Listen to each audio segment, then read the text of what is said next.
आराम से आराम से आराम से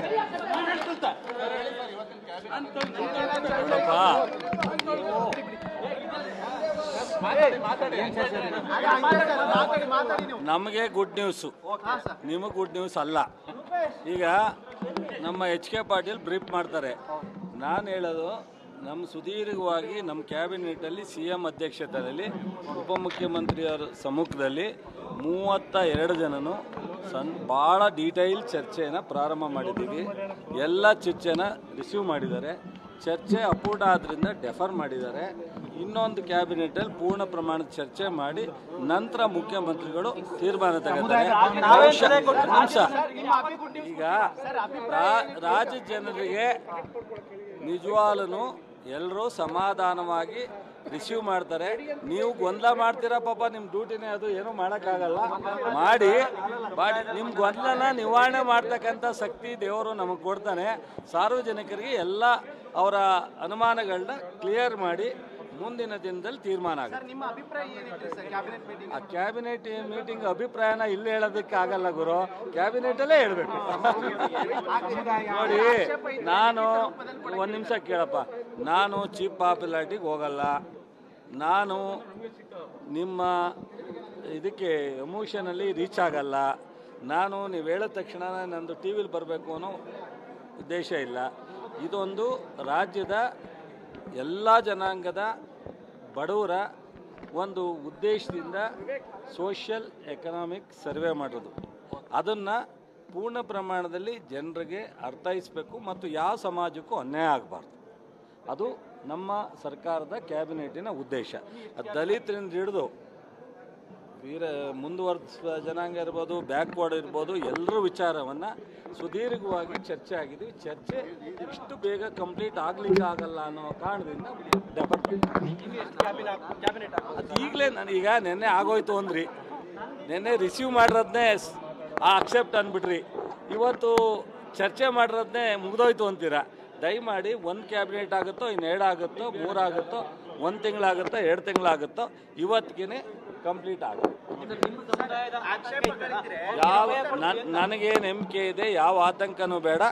ನಾವು ಈ ರಾಜ್ಯದ ಎಲ್ಲ ಜನರ ಪರವಾಗಿ, ನಮ್ಮ ಸಮಾಜದ ಜನರ ಪರವಾಗೂ ಇರ್ತೀವಿ.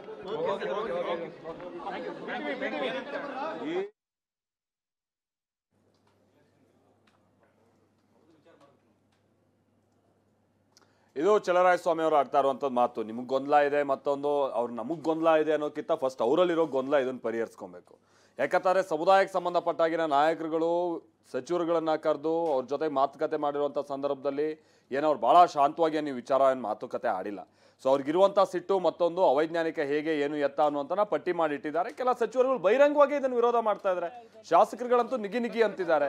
ಇನ್ನೇನು ಗೊಂದಲ ಇಲ್ಲ ಅಂತ ಹೇಳ್ಕೊಂಡು ನಿಮ್ಗೆ ಯಾಕೆ ಟೇಪ್ ಎತ್ಕೊಂಡು ಓಡಾಡುವಂಥ ಸನ್ನಿವೇಶ ಇದೆ ಅವ್ರ ಮುಂದೆ. ಗೊಂದಲ ಇದೆ, ಅದನ್ನ ಹೇಗೆ ಕ್ಲಿಯರ್ ಮಾಡ್ಕೊಳ್ತೀರಾ ಅನ್ನೋದ್ರ ಬಗ್ಗೆ ಇವ್ರಲ್ಲಿ ಸ್ಪಷ್ಟತೆ ಇದೆಯಾ, ಅದು ಪ್ರಶ್ನೆ. ತೀರ್ಮಾನ ಆಗಲ್ಲ, ಯಾರು ಇಂಡಿವಿಜುವಲ್ ಆಗಿ ಹೀಗೆ ಆಗ್ಬೇಕಂತ ಹೇಳಿಲ್ಲ.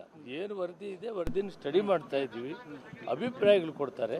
ಒಟ್ಟಾರೆ ತೀರ್ಮಾನ ಆಗಕ್ಕಾಗಲಿಲ್ಲ, ಚರ್ಚೆ ಅಪೂರ್ಣ ಆಗಿದೆ. ನಾಳೆ ಕ್ಯಾಬಿನೆಟ್ ಆಗ್ಬೋದು, ಇನ್ನೊಂದು ಕ್ಯಾಬಿನೆಟ್ ಆಗಬೇಕು. ಕನ್ಸೆನ್ಸಸ್ ಮೇಲೆ ಒಟ್ಟಿಗೆ ಸೇರಿ ತೀರ್ಮಾನ ಮಾಡ್ತೀವಿ. ಯಾವ ವರ್ಗಕ್ಕೂ ಯಾವ ಜಾತಿಗೂ ಅನ್ಯಾಯ ಆಗಲ್ಲ. ಏರು ಧ್ವನಿಯಲ್ಲಿ ಕೆಲ ಸಚಿವರು ಏರು ಧ್ವನಿಯಲ್ಲಿ ಮಾತಾಡಿದ್ದಾರೆ ಏನೋ ಅಂತ ಇಲ್ಲ,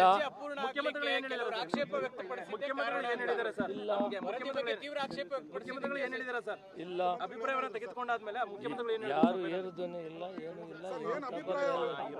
ಮುಖ್ಯಮಂತ್ರಿಗಳು ಏನ್ ಹೇಳಿದ್ರು ಸರ್? ನಿಮ್ಮ ಅಭಿಪ್ರಾಯವನ್ನೆಲ್ಲ ತೆಗೆದುಕೊಂಡಾದ್ಮೇಲೆ ಮುಖ್ಯಮಂತ್ರಿಗಳು ಫೈನಲ್ ಏನು ಸೂಚನೆ ಕೊಟ್ಟರು? ಮುಂದಕ್ಕೆ ಹೋಗಿದೆ, ಮೀಟಿಂಗ್ ಫೈನಲ್ ಆಗಲಿಲ್ಲ. ಹಾಗೆ ನಾವು ಅನೇಕ ಸೊ ಇದು ಮುನಿಯಪ್ಪನವ್ರು ಹೇಳ್ತಾ ಇರುವಂಥದ್ದು. ಪ್ರತಿಯೊಬ್ಬರು ಕೂಡ ಬಹಳ ಸ್ಪಷ್ಟವಾಗಿ ಆ ವಿಚಾರವನ್ನು ಹೇಳ್ತಾ ಇದ್ದಾರೆ. ಇದು 1-2 ಕ್ಯಾಬಿನೆಟ್ ಸಭೆಯಲ್ಲಿ ನಿರ್ಧಾರ ಆಗುವಂಥದ್ದಲ್ಲ ಅನ್ನುವಂಥದ್ದು. ಮುಖ್ಯವಾಗಿ ಇದು ಬಹಳ ಡಿಟೇಲ್ಡ್ ಡಿಸ್ಕಷನ್ ಇದ್ರ ಬಗ್ಗೆ ಅವಶ್ಯಕತೆ ಇದೆ ಅನ್ನುವಂತ ಹೇಳ್ತಾ ಇದ್ದಾರೆ. ಆಮೇಲೆ ಮುಖ್ಯಮಂತ್ರಿಗಳು ಕೂಡ ಬಹಳ ಜಾಣ ನಡೆಯನ್ನ ಇಲ್ಲಿ ಇಟ್ಟಿದ್ದಾರೆ ಅನ್ನುವಂಥ ಸ್ಪಷ್ಟ. ಯಾಕಂತಂದ್ರೆ ನೀವು ಒಂದು ಲಿಖಿತ ರೂಪದಲ್ಲಿ ನಿಮ್ಮ ಆಕ್ಷೇಪಣೆಯನ್ನ ಸಲ್ಲಿಸಿ ಅಂತ ಹೇಳಿರುವ ಮುಖ್ಯವಾಗಿ ಸಚಿವರುಗಳು ಹೇಗೆ ಕನ್ಸಿಡರ್ ಮಾಡ್ತಾರೆ ಅನ್ನೋದು ನೋಡಬೇಕಿದೆ. ಜಾತಿ ಗಣತಿ ಮುಂದಿನ ಕ್ಯಾಬಿನೆಟ್ಗೆ ಈಗ ಸದ್ಯ ಮುಂದೂಡಿಕೆ ಆಗಿದೆ. ಮುಂದಿನ ಸಚಿವ ಸಂಪುಟ ಸಭೆಯಲ್ಲಿ ಇದ್ರ ಬಗ್ಗೆ ನಿರ್ಧಾರ ತೆಗೆದುಕೊಳ್ಳುವಂತ ನಿಟ್ಟಿನಲ್ಲಿ ಒಂದು ಒಮ್ಮತಕ್ಕೆ ಬರಲಾಗಿದೆ. ಕ್ಯಾಬಿನೆಟ್ನಲ್ಲಿ ಜಾತಿ ಗಣತಿ ವಿಷಯ ಇವತ್ತೇನು ಪ್ರಸ್ತಾಪ ಆಗಿದೆ, ಅದು ಒಂದು ಎಂಡ್ ರಿಸಲ್ಟ್ ಅಂತ ನಾವು ಇವತ್ತೇನು ಕನ್ಸಿಡರ್ ಮಾಡೋದಕ್ಕಾಗಲ್ಲ. ಅಂಥದ್ದೇನು ಕೂಡ ಆಗಿಲ್ಲ. ಬಟ್ ಸಿಗ್ತಾ ಇರುವಂತ ಮಾಹಿತಿ ಅಂತೆ ಕೆಲವರು ಬಹಳ ಏರು ಧ್ವನಿಯಲ್ಲಿ ಇದನ್ನ ಪ್ರಶ್ನೆ ಮಾಡಿದ್ದಾರೆ, ತಮಗಿರುವಂತ ಅಸಮಾಧಾನ ವ್ಯಕ್ತಪಡಿಸಿದ್ದಾರೆ ಅನ್ನುವಂಥದ್ದು ಗೊತ್ತಾಗ್ತಾ ಇದೆ. ಅದರ ಜೊತೆಗೇನೆ ಹಿಂದಕ್ಕೆ ಸಂಬಂಧಪಟ್ಟಾಗಿನ ಕೆಲ ಸಚಿವರುಗಳು ಇಲ್ಲ ಜಾರಿ ಆಗ್ಲೇಬೇಕು ಅನ್ನುವಂಥ ನಿಟ್ಟಿನಲ್ಲೂ ಕೂಡ ತಮ್ಮ ಪಟ್ಟು ಹಿಡಿದ್ರು ಅನ್ನುವಂಥ ರೀತಿಯಾಗಿ ಗೊತ್ತಾಗ್ತಾ ಇದೆ. ಹಾಗಂತ ಇವತ್ತೇ ಈ ಡಿಸ್ಕಷನ್ ಮುಗಿಯಲ್ಲ ಅನ್ನುವಂಥದ್ದು ಆ ಸಚಿವರುಗಳಿಗೂ ಕೂಡ ಗಮನದಲ್ಲಿತ್ತು. ಆ ಕಾರಣಕ್ಕಾಗಿಯೇ ಮುಂದಿನ ಹಂತದಲ್ಲಿ ಇದನ್ನು ಹೇಗೆ ತೆಗೆದುಕೊಂಡು ಹೋಗಬೇಕು, ಹೇಗೆ ತಮ್ಮ ಅಭಿಪ್ರಾಯವನ್ನು ವ್ಯಕ್ತಪಡಿಸಬೇಕು, ಎಲ್ಲ ವಿಚಾರಗಳ ಬಗ್ಗೆ ಇವತ್ತು ಕೂಲಂಕುಷವಾಗಿ ಚರ್ಚೆ ಆಗಿದೆ ಅನ್ನುವಂಥದ್ದು ಗೊತ್ತಾಗ್ತಾ ಇದೆ. ಬಟ್ ಲಿಖಿತ ರೂಪದಲ್ಲಿ ನಿಮ್ಮ ಅಭಿಪ್ರಾಯ ಇದ್ರೆ ಅದು ಆಕ್ಷೇಪಣೆ ಏನಾದರೂ ಇದೆ ಅದನ್ನ ಸಲ್ಲಿಸಿ ಅಂತ ಹೇಳಿದಾರಂತೆ. ನನಗೆ ನಂಬಿಕೆ ಇದೆ, ಯಾವ ಆತಂಕನೂ ಬೇಡ. ನಾವು ಈ ರಾಜ್ಯದ ಎಲ್ಲ ಜನರ ಪರವಾಗಿ, ನಮ್ಮ ಸಮಾಜದ ಜನರ ಪರವಾಗೂ ಇರ್ತೀವಿ.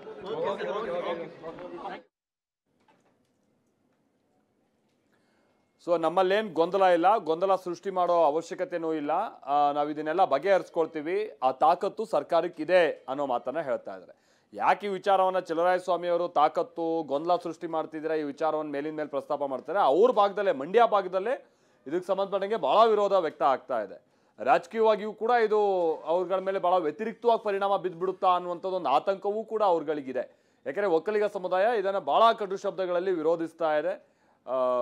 ಮತ್ತೆ ಮರು ಗಣತಿ ಆಗಬೇಕು ಅನ್ನುವಂಥದ್ದು ಒತ್ತಾಯ. ಒಂದು ಹಂತದಲ್ಲಿ ತಾವೇ ಸಮೀಕ್ಷೆ ಮಾಡ್ತೀವಿ ಅನ್ನುವಂಥದ್ದನ್ನು ಕೂಡ ಅವರು ಈಗ ಪ್ರಸ್ತಾಪ ಮಾಡ್ತಾ ಇರುವಂಥದ್ದು ವಿಚಾರ ಆಗಿದೆ.